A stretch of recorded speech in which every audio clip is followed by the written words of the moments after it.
Buenos días, vamos a iniciar con la clase programada para el día de hoy.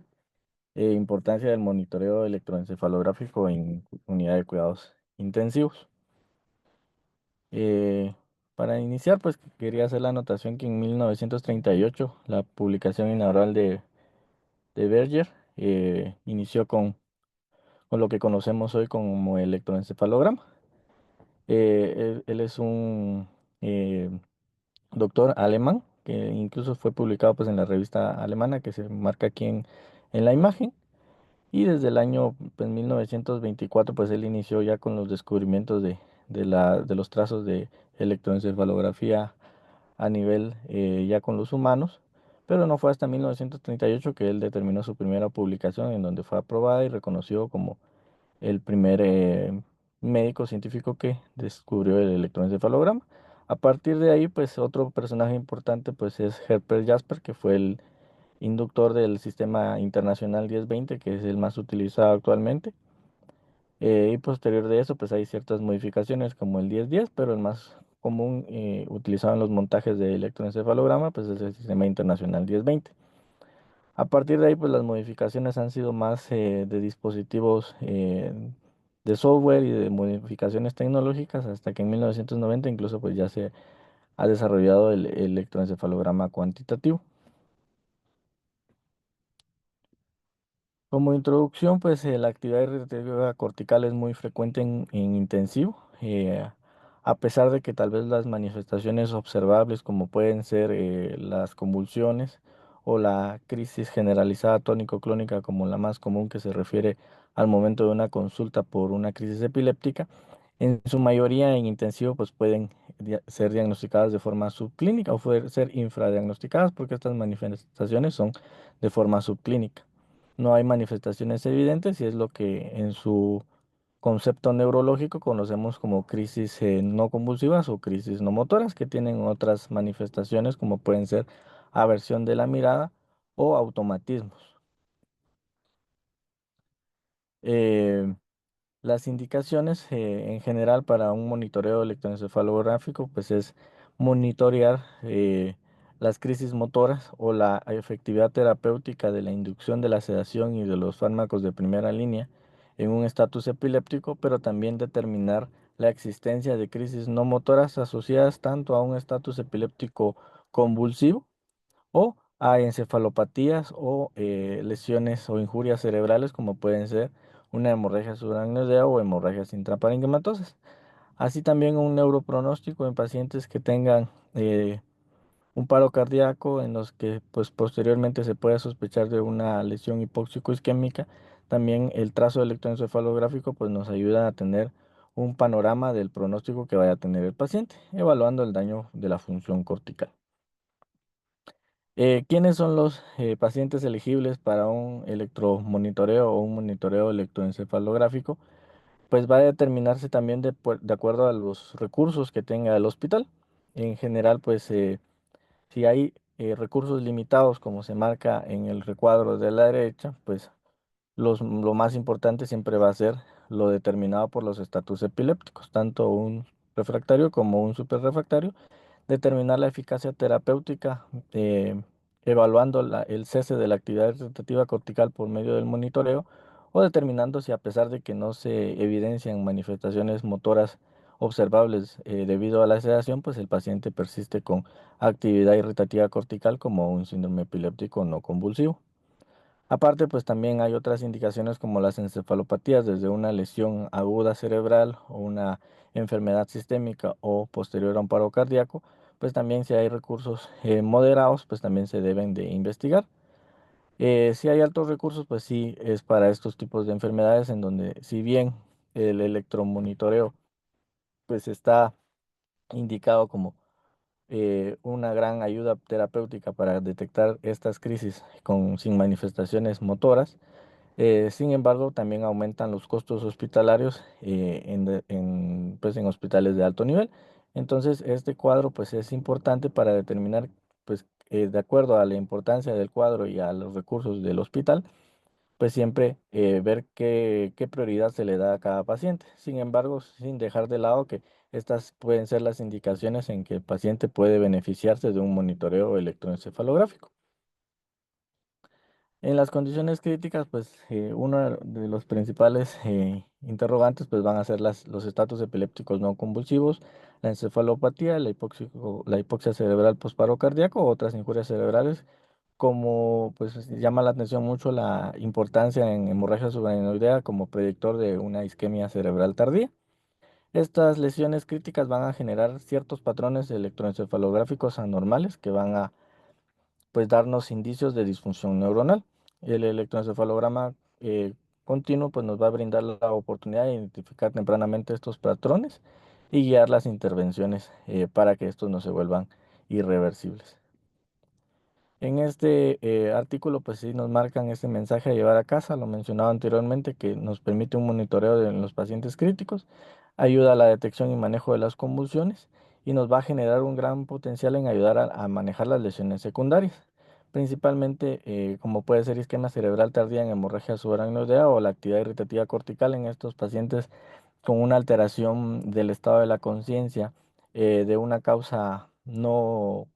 del todo clara, como puede ser trastornos metabólicos o infecciosos, o también en pacientes con estatus epiléptico motor o convulsivo, que ya estén sedados y que pues, queramos evaluar estas indicaciones, y el neuropronóstico mencionado anteriormente. El electroencefalograma continuo versus el electroencefalograma de rutina, pues sí, siempre en su mayoría, en la mayoría de hospitales por los recursos, pues va a tener una gran diferencia, incluso desde el 2005 que se realizaban 552 en un estudio de Estados Unidos, a comparación de 5.000 estudios que se realizaban a nivel nacional de un electroencefalograma de rutina, pero el número ha ido aumentando. Sin embargo, la proporción o la desproporción entre el continuo y el de rutina o en el que se realiza en un momento determinado, pues sigue siendo amplia, pues la proporción de aumento anual, pues sí ha cambiado bastante, ya que el de rutina, pues únicamente ha tenido un aumento del 8%, a comparación del monitoreo continuo, que sí ya se ha utilizado en su mayoría y ha tenido un aumento proporcional al menos hasta 2009 desde el 33%. Pero ¿por qué el electroencefalograma continuo pues, nos va a ayudar a modificar la terapéutica de la enfermedad? Pues va a depender de las indicaciones en que se realice. Hay bastantes estudios, en este estudio me llamó la atención porque el electroencefalograma o monitoreo electroencefalográfico continuo nos va a ayudar en su mayoría a detectar las crisis. Esa es la principal indicación. Sin embargo, va a depender de la indicación, que en un estudio más adelante que se va a evidenciar, de la modificación de la mortalidad. No hay discusión en que el electroencefalograma continuo versus el de rutina, pues va a detectar más las crisis, desde 102 entre las interictales a 128 o 69% por porcentaje, la detección de convulsiones, el cambio de terapéutica en tratamientos médicos, la evaluación o cambio de sedación durante la monitorización por 60 horas. Todo esto va a tener un gran beneficio al momento de evaluar un electroencefalograma continuo. Sin embargo, la mortalidad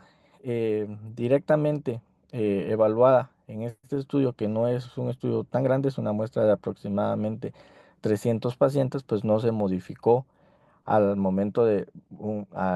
evaluar un electroencefalograma de rutina versus un electroencefalograma continuo. No hay una modificación estadísticamente significativa con base en la mortalidad. Por tanto, por eso cabe la anotación de la primera diapositiva de ver siempre los recursos hospitalarios. Sin embargo, pues lo más importante siempre hacia el paciente va a ser detectar las crisis y poder instaurar un tratamiento médico. Porque una de las indicaciones siempre que vamos a tener a colación en esta charla, pues va a ser la detección de crisis no convulsivas o incluso un estatus epiléptico no convulsivo, ya que estas fueron las principales, la principal razón de monitoreo electroencefalográfico,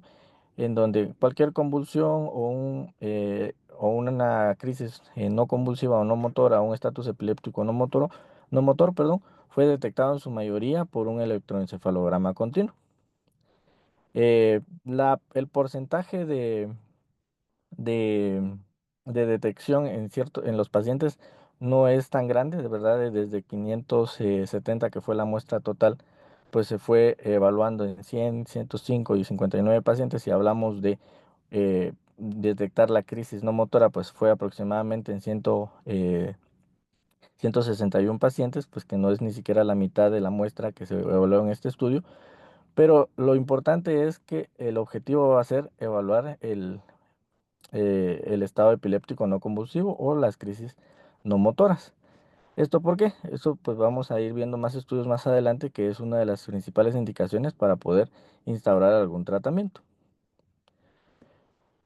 Sin embargo, más adelante, pues ya en un estudio más reciente desde el del 2009, recordemos el primer estudio que se visualizó en donde la mortalidad no era modificada directamente por un monitoreo electroencefalográfico continuo, fue realizado en pacientes con alteración del estado de la conciencia, pero en su mayoría eran pacientes que tenían una razón de una causa de un estatus epiléptico, en donde si vemos aquí en este estudio ya del 2019 no se modifica la mortalidad, pero en pacientes como alteración del estado de la conciencia inexplicable o hemorragia subaracnoidea, la modificación de la mortalidad pues sí tiene un beneficio, ya que en estos pacientes pues o se detectan crisis no motoras o estatus epilépticos no convulsivos, o también hay ciertos patrones también electroencefalográficos que nos van a ayudar a eh, prevenir o pronosticar una isquemia cerebral tardía. Y con base en eso pues hay una modificación o un porcentaje de detección de crisis, y esto ha ayudado a también a poder diagnosticar este tipo de manifestaciones, tanto en los estatus epilépticos como en la hemorragia subaracnoidea, como en las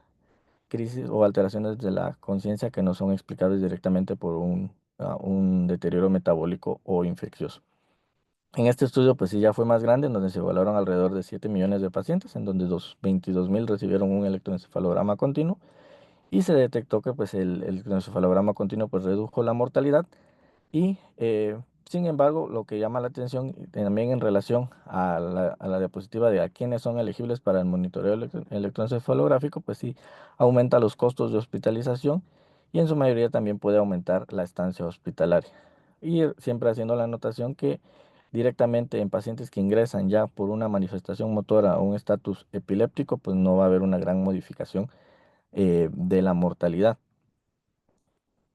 El electroencefalograma intermitente, pues el que normalmente o de rutina que se realiza, pues dura aproximadamente 20-30 minutos,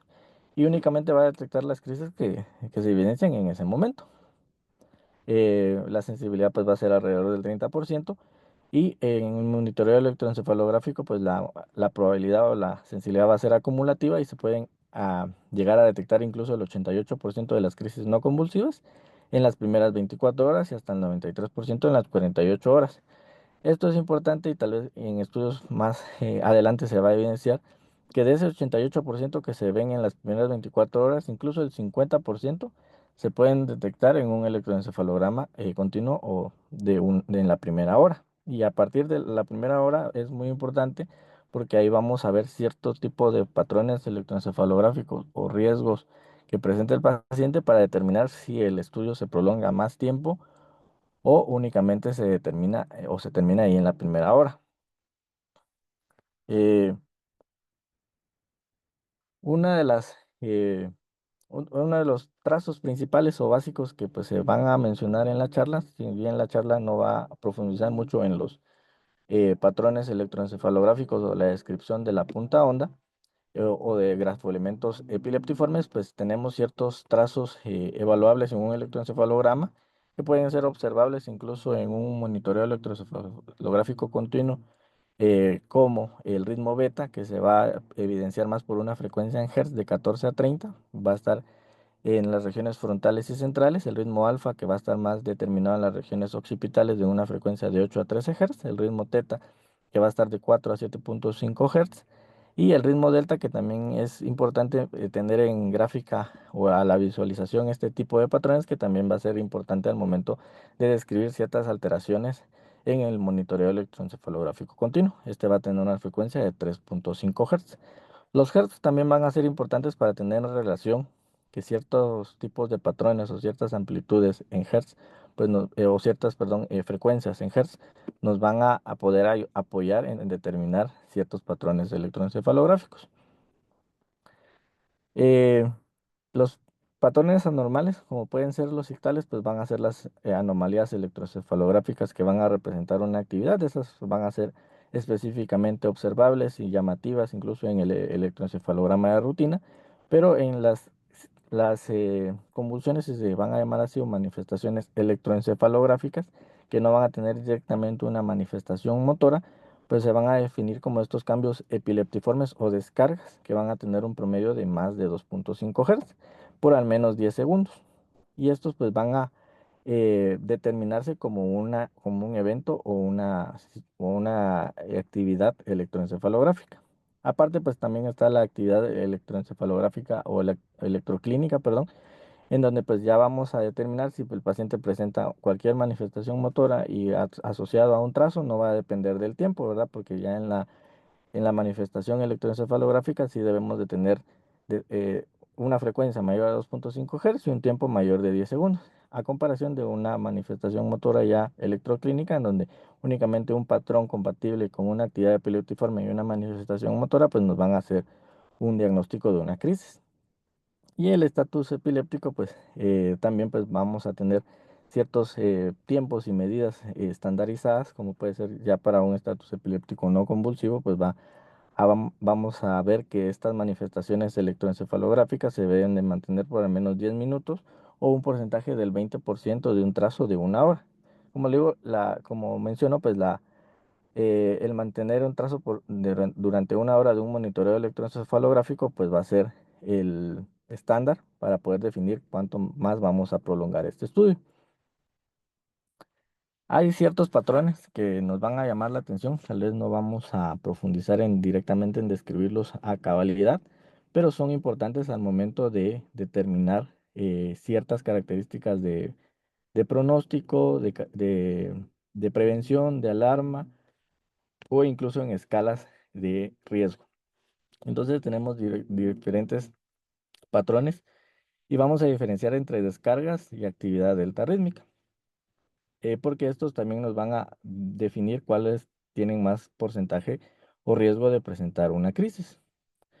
Están las descargas periódicas generalizadas que vamos a ver en el panel A, que pues van a ser descargas que más adelante se van a definir qué tipo que menciona una descarga, que van a estar en todo el trazo y van a ser simétricas. Si vemos, van a ocurrir en el mismo tiempo, a la misma frecuencia. La actividad delta rítmica que se ve en el panel B, pues también va a ser con un patrón delta, es un patrón más ancho, una frecuencia más lenta de 0.5 a 3.5 Hz, y lo generalizado, pues que va a estar en todo el trazo, en la misma frecuencia y en el mismo tiempo. Las descargas periódicas lateralizadas, pues también van a estar solo en un hemisferio. Aquí vemos, aquí se separan. Voy a hacer zoom un momento en donde separamos que los números impares van a ser el hemisferio izquierdo y los números pares del hemisferio derecho, en donde vemos que estas descargas únicamente se van a presentar en el hemisferio derecho a cabalidad en el mismo tiempo, y esto pues las va a definir como descargas lateralizadas. Y la actividad delta rítmica lateralizada, el mismo concepto, únicamente en un hemisferio, pero van a tener una frecuencia más lenta, pero se van a manifestar en el mismo tiempo. A diferencia de las descargas independientes periódicas bilaterales, en donde si vemos van a estar mencionadas en el panel E, en donde si bien van a estar generalizadas en todo el trazo, no van a tener un patrón específico, y esto pues nos va a generar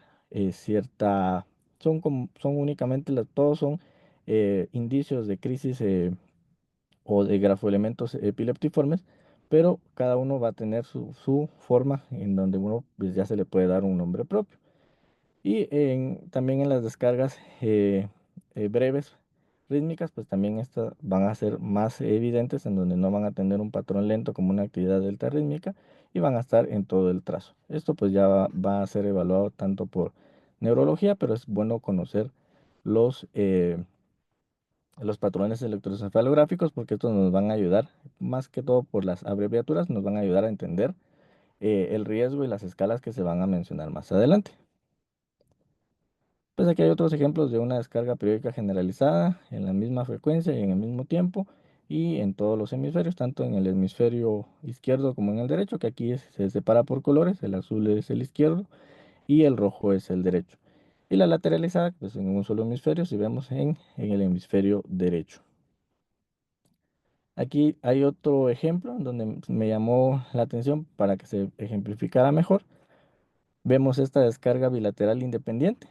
Recordemos en la misma frecuencia, en el mismo tiempo. Esta va a tener la misma frecuencia, pero no va a estar en el mismo tiempo en ambos hemisferios. Si vemos en el hemisferio izquierdo va a estar antes y en el hemisferio derecho pues hay cierta asincronía, porque también, no sé, pues para los otros conceptos que debemos tener en cuenta en un electroencefalograma es la sincronía. En estos casos pues la palabra correcta pues va a hacer que este trazo es asincrónico o bilateral independiente o descargas bilaterales independientes. Entonces la descarga, tenemos que va a tener, para diferenciarla de la actividad delta rítmica, la descarga va a tener un tiempo interdescarga, un intervalo interdescarga, y este trazo pues va a tener ciertas características en Hertz que nosotros vamos a definir. La actividad delta rítmica no va a tener ese intervalo entre descarga, y pues también podemos observar ciertos patrones adicionales como puede ser un patrón punta onda, en donde también vamos a tener este tipo de manifestaciones. Otro concepto importante para que tengamos en cuenta y poder entender patrones más complejos o mostrados más adelante, pues va a ser la diferencia entre una descarga y una ráfaga o burst, para hablar más adelante en el pronóstico de un paro cardíaco de burst suppression o ráfaga supresión. La descarga pues va a estar definida si tiene una fase o cinco fases, que va a durar menos de 5 segundos, menos de 0,5 segundos, y si tiene tres fases pues puede durar más de 0,5 segundos. A diferencia de la ráfaga, de la ráfaga o burst, que va a tener cuatro fases y va a durar más de 5 segundos, pero no puede durar, o va a durar, perdón, menos de 30 segundos. Otro punto importante pues es la continuidad. Si hay menos de 1% de supresión o atenuación en un trazo, pues se va a llamar continuo. Si no,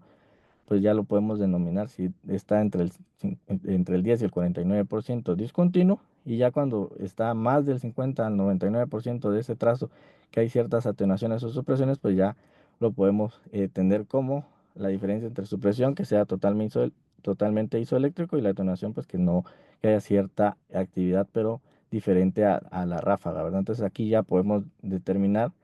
si vemos estas características de ciertas ondas, ¿verdad? Tal vez no determinarlas por frecuencias o por hertz, sino simplemente para tener el ejemplo electroencefalográfico, pues ya lo podemos determinar como ráfaga supresión o burst suppression, que es un trazo de mal pronóstico a nivel electroencefalográfico, que también nos va a determinar la presencia en su mayoría por el tiempo de monitoreo, y en su mayoría va a ser detectado por el monitoreo electroencefalográfico continuo, y la atenuación o supresión total pues va a ser ese trazo isoeléctrico que vamos a ver incluso en estos pacientes que tengan un mal pronóstico. La prevalencia del estatus no convulsivo o las crisis no convulsivas, pues siempre es importante mencionarla. Hay también ciertos grados de severidad del estatus epiléptico. Aquí pues tenemos esta escala, o en sus siglas en inglés TESS, en donde si vemos si el paciente, la importancia del monitoreo electroencefalográfico en su mayoría va a ser detectar los eventos o las crisis no motoras o el estatus epiléptico no convulsivo, en donde tenemos 2 puntos, y si el paciente ya tiene más de 65 años ya le vamos a sumar 2 puntos, y en general pues si estuvo estuporoso comatoso 1 punto, ya tenemos 5 puntos, y eso pues le va a dar, incluso desde los 4 puntos, les va a dar un porcentaje menor o un mal porcentaje para una alta hospitalaria o un buen pronóstico. A partir del 2 pues, o el 3 vamos a tener, y a partir de este grado de severidad, pues ya vemos que solo el hecho de que el paciente curse con un estatus epiléptico no convulsivo ya le va a dar un mal pronóstico al paciente. Y en su mayoría, pues los hallazgos electroencefalográficos de un monitoreo, pues va a ser determinar el estatus epiléptico no convulsivo, que en su mayoría pues va a ser del 50% de estos hallazgos que se vio en el estudio revisado del 2023. Otro punto importante es la duración del monitoreo electroencefalográfico. La primera convulsión o la primera crisis sucedió durante los 30 minutos de monitoreo. Incluso pues hay estudios más adelante que pues lo más importante es la primera hora del monitoreo electroencefalográfico. Y el tiempo límite, pues son las 72 horas. A partir de las 72 horas, pues solo se van a detectar el 5% de estas crisis. A partir de las 72 horas, como se ve en la gráfica, pues ya no hay tanta probabilidad de que se detecte una crisis adicional a las ya detectadas en las 72 horas previas. Y entre las primeras 24 a 30 horas es la máxima incidencia de la detección de crisis. Pero si vamos a, y también pues a mencionar, pues esta alta probabilidad de detección de crisis, el 50% de estas 119 crisis pues se detectó en la primera hora, ¿verdad? Entonces la primera hora siempre es la más importante. Que también está evidenciado en este estudio, en donde vemos que la detección electroencefalográfica de estas crisis, en su mayoría el objetivo va a ser las crisis no convulsivas, y en la primera hora pues se detectó el 56% y a partir de las 48 horas pues ya podemos tener incluso un 90% como se mencionó anteriormente, y después de las 72 horas pues la probabilidad de detectar una crisis adicional pues es menos del 5%. Eh, También están los criterios de Salzburgo para poder determinar un estatus epiléptico no convulsivo. Si tenemos estas descargas epileptiformes mencionadas anteriormente, como una descarga generalizada periódica, una descarga lateralizada periódica también. En este caso, pues si esta frecuencia tiene un mayor de 2.5 Hz y dura aproximadamente 10 segundos, pues podemos determinar que el paciente está en un estatus epiléptico no convulsivo. Si dura menos de 2.5 segundos, tenemos ya las ayudas clínicas, como que a pesar de que el trazo tiene una frecuencia de menos de 2.5 segundos, pues tiene los trazos electroencefalográficos mencionados anteriormente, como pueden ser los descritos al inicio de la charla, o si hay una respuesta tanto clínica como electroencefalográfica después del inicio de, eh, de benzodiazepinas o fármacos antiepilépticos. Si después del inicio hay tanto una mejoría electroencefalográfica como clínica, pues sí podemos catalogarlo como un estatus epiléptico no convulsivo. Ahora, si hay una disociación entre lo clínico y lo electroencefalográfico, pues también nos podemos apoyar en otros criterios, como pueden ser eh, la, los paroxismos de ciertas actividades, como a pesar de que el paciente tenga una frecuencia de menos de 2.5 Hz en su mayoría del trazo, si durante ese tiempo, durante la hora, pues va a presentar anomalías electroencefalográficas de los trazos característicos mencionados anteriormente, pues se puede considerar que el paciente pues tiene un posible estatus epiléptico no convulsivo. Esto pues también nos puede ayudar a detectar las crisis, y esto es importante porque de acuerdo a la crisis que el paciente presente o la característica electroencefalográfica que el paciente presente, pues así va a ser el riesgo de una crisis. En su mayoría, era importante mencionar la diferencia entre una descarga y una actividad delta rítmica, porque en su mayoría las descargas, ya sea lateralizadas o generalizadas, pues de acuerdo a estos riesgos que tenemos como apoyo diagnóstico cuando el trazo es menor de 2.5, pues si tenemos estas características electroencefalográficas de descargas en un trazo menor de 2.5, pues el riesgo de que sea un estatus epiléptico no convulsivo o que el paciente presente una crisis es mayor. Y la que menor probabilidad tiene de desarrollar una crisis epiléptica, pues va a ser la actividad delta rítmica generalizada. En su mayoría, a pesar de que el trazo pues puede llegar incluso a más de 2.5 Hz, pues la probabilidad de que esto evolucione a una crisis no convulsiva pues es menor. Pero también hay escalas que nos ayudan a determinar esta probabilidad. Hay la escala 2 Hz 2B, que si la frecuencia es mayor de 2.5 Hz, ¿verdad? Si tenemos ese apoyo diagnóstico para los criterios de Salzburgo, si la descarga es independiente, si es lateralizada, si tiene otras características como las ya mencionadas, que a pesar de que el trazo sea menor de 2.5 Hz, pues haya superposición o preposición, perdón, de trazos electroencefalográficos epileptiformes, incluso con ondas agudas o punta onda, pues ya nos va a dar ciertos puntos en las diferentes escalas. Y de acuerdo al punteo de la escala, pues así va a ser el riesgo de que el paciente pues presente una crisis epiléptica. Y esta escala también es importante conocerla porque a partir de ahí pues vamos a poder determinar cuánto tiempo el paciente va a necesitar el monitoreo electroencefalográfico. La escala pues ya fue validada en su mayoría. Este pues es un estudio de 2020. A partir de ahí, pues también hay otro estudio de 2020 en donde ya la escala pues es estadísticamente significativa y nos ayuda en el pronóstico de los pacientes tanto con alteración del estado de la conciencia no explicable como una lesión cerebral aguda a determinar, incluso una hemorragia subaracnoidea. Y a partir de estas escalas, pues vamos a determinar el riesgo, ¿verdad? Si tenemos un punteo de 1, pues el riesgo es de 12%, y si tenemos un punteo de 2, el riesgo es de 27%. Y a partir de ahí, pues también nos vamos a mencionar cómo definir un alto, mediano o bajo riesgo. Si el punteo es mayor de 1 o 2, pues el paciente va a tener un alto riesgo. Si el paciente tiene un punteo de 1, pues va a ser de mediano riesgo, y si tiene 0 puntos va a ser de bajo riesgo. Y pues este es el otro estudio de la evaluación de la validación de esta escala, en donde pues los porcentajes no cambian, únicamente era para poder determinar o enseñar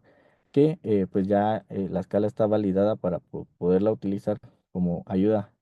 diagnóstica en determinar el riesgo de una crisis no motora, o podernos ayudar a determinar el tiempo de un monitoreo electroencefalográfico, e incluso determinar el riesgo en general que va a tener el paciente para presentar una crisis. Y aquí pues ya lo separo tanto por el tiempo que nos va a ayudar a determinar el tiempo de evaluación de un monitoreo electroencefalográfico como el riesgo. Si un paciente tiene un punteo de 2, pues obviamente va a tener un riesgo estadístico de una crisis mayor que va a ir disminuyendo con el tiempo. Y si el riesgo es medio, pues el porcentaje va a ser menor, y así sucesivamente. Pero lo llamativo es que a partir de las primeras 12, 24 horas, pues el riesgo va a ser mayor y va a ir disminuyendo con el tiempo. Y por tanto, pues por ese tipo de ayuda diagnóstica, pues nos va a servir para determinar el tiempo de monitoreo. Si el paciente tiene un punteo en la escala mayor de 2, pues el riesgo de que presente una crisis es alto. Entonces la duración del monitoreo electroencefalográfico va a ser al menos 24 horas. Si el punteo es de 1, pues al menos debe ser 12, pero si se modifica y presenta algún tipo de evento que modifique la escala o que le dé un punteo más, pues el monitoreo se debe extender a 24 horas. Y si el punteo es de 0, pues, y si en una hora de monitoreo electroencefalográfico no se evidencian crisis, pues la probabilidad de que el paciente presente una crisis es menor del 5%, como mencionaban en la escala anteriormente, y pues no se debe de poder, o no se sugiere pues continuar con un monitoreo electroencefalográfico. Entonces la puntuación de Health 2B pues es una herramienta fácil para poder aumentar el juicio clínico para las convulsiones individuales, y pues permite una comunicación, ¿verdad? Algo ya más objetivo para poder evidenciar qué tanto el paciente tiene un riesgo de presentar una crisis, y así poder determinar el tiempo del monitoreo electroencefalográfico. Otro punto importante del monitoreo electroencefalográfico que llama la atención es, así como la detección de crisis, pues también en las primeras 24 o 48 horas nos puede ayudar, de acuerdo a los patrones electroencefalográficos, a una alarma de que el paciente puede tener una isquemia cerebral tardía. En general, si este estudio pues determinó si había una o los signos de alarma que podemos ver en un monitoreo electroencefalográfico de hemorragia subaracnoidea, va a ser la disminución de la variabilidad alfa, o el lentecimiento focal, o las anomalías epileptiformes mencionadas anteriormente, que van a ser las mismas, las descargas generalizadas, las descargas lateralizadas, o las actividades delta rítmicas generalizadas o lateralizadas, en donde en su mayoría el 30%, pues si se presentaban estas anomalías, pues tenía un riesgo, o presentó, perdón, isquemia cerebral tardía. Igualmente el 20% fueron a los 2 días, y a partir del tercer día pues ya únicamente el 15%, y si sumamos pues todo esto pues ya fue más del 50% en las primeras 72 horas. Entonces a partir de las 72 horas pues ya el monitoreo electroencefalográfico pues no nos va a dar mayor información, tanto en crisis no convulsivas como incluso en datos sugestivos de una isquemia cerebral tardía. Igual acá pues hay estos patrones en donde en el gráfico C, o las cargas epileptiformes, será una sumatoria, ¿verdad? No es individual de otro tipo de descargas, será una sumatoria tanto de la actividad delta rítmica o de la actividad delta lateralizada, pero acá vamos a tener que no van a ser tan importantes como en los estatus no convulsivos, las descargas, tanto generalizadas como lateralizadas, sino aquí va a llamar más la atención la presencia de actividad delta. Si tenemos actividad delta, que también se va a considerar como un grafoelemento, al hablar de monitoreo electroencefalográfico, pues si presentamos este tipo de actividades en el monitoreo, pues la probabilidad que nos marque que el paciente, mostrada en rojo como los que sí tuvieron isquemia cerebral tardía y en azul los que no tuvieron, pues la probabilidad de presentar esto pues aumenta a partir del tiempo, ¿verdad? Entonces, estos serían los trazos más importantes al momento de evidenciar un monitoreo electroencefalográfico para un indicio de alarma de que el paciente pues pueda presentar una isquemia cerebral tardía, la actividad delta, a comparación de las descargas que van a tener una menor probabilidad de que el paciente presente o una isquemia cerebral tardía, incluso las convulsiones, ahora van a ser dos vertientes separadas e independientes, las descargas y la actividad delta. Una nos va a ayudar más para el monitoreo de los estatus no convulsivos y la otra pues nos va a apoyar más en el momento de evaluar la probabilidad de una isquemia cerebral tardía. También en el pronóstico pues ya hablamos de este tipo de grafoelementos o de trazos electroencefalográficos en donde también nos van a ayudar a un neuropronóstico posteriormente de un paro cardíaco.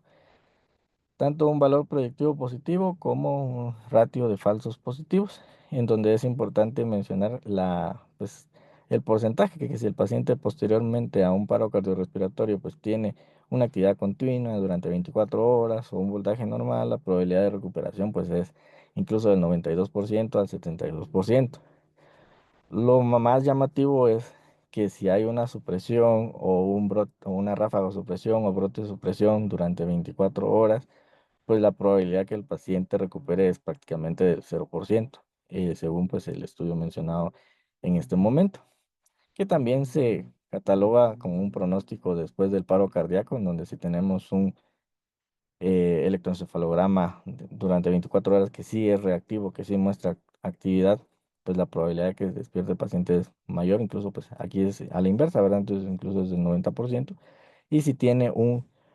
pues malos patrones electroencefalográficos o patrones malignos, perdón, o no es reactivo, vemos este brote de supresión, pues la probabilidad de que el paciente despierte pues es menor o cero, desde el 0 al 10%, ¿verdad? Entonces no, sí es un indicativo de un mal pronóstico cerebral. Esto es importante porque la recuperación de las respuestas motoras puede tardar varios días, por lo tanto, pues no pueden evaluarse al momento posterior de un paro cardíaco y las herramientas adicionales como el electroencefalograma pues nos pueden ayudar a determinar el pronóstico. Pero pues también hay ciertas características del brote de supresión que nos pueden ayudar entre si el brote de supresión pues es idéntico o no es idéntico. Si no es idéntico, pues la sensibilidad y la especificidad baja considerablemente,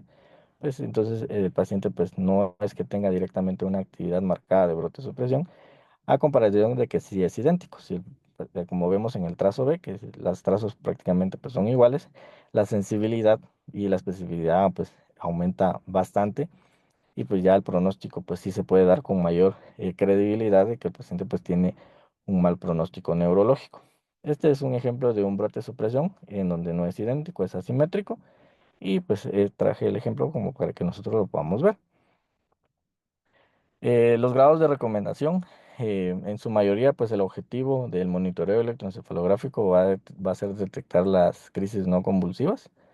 desde el estatus epiléptico, refractario, las lesiones cerebrales o traumas de cráneo, hemorragia subaracnoidea, hemorragia intracerebral,